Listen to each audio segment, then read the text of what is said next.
Les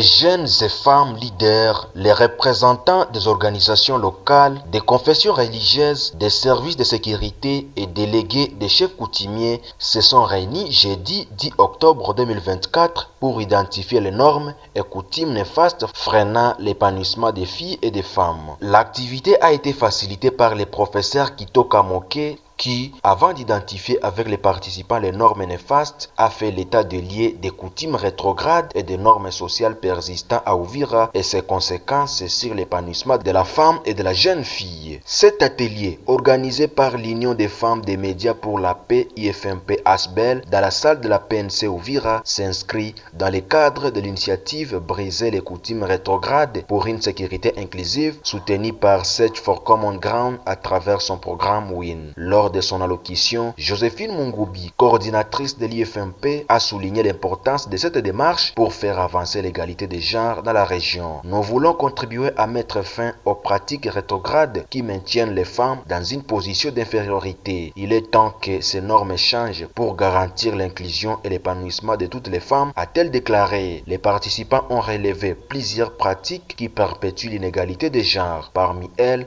figurent la violence et le viol des filles et mineurs lors de l'intronisation des chefs coutumiers, la non-participation des femmes aux discussions matrimoniales, leur exclusion des postes stratégiques au sein des chefferies, ainsi que des interdictions telles que la consommation des gésiers d'ICOC par les femmes. D'autres pratiques néfastes incluent la priorisation de l'éducation des garçons sur celle des filles et l'interdiction pour les filles d'hériter. Les causes de la persistance de ces normes sont nombreuses selon les participants réunis en groupe de carrefour. La faible implication des leaders communautaires et coutumiers, une mauvaise compréhension de la dot, l'absence de mesures d'accompagnement pour l'autonomisation des femmes ainsi que l'égoïsme des hommes. La mauvaise interprétation des concepts de parité et de genre et la faible vulgarisation des lois et des instruments internationaux ont également été pointés du doigt. Pour combattre ces normes et favoriser l'épanouissement des femmes, les participants ont proposé des plaidoyers, des formations et des campagnes de sensibilisation à destination des autorités coutumières et politico-administratives, des jeunes,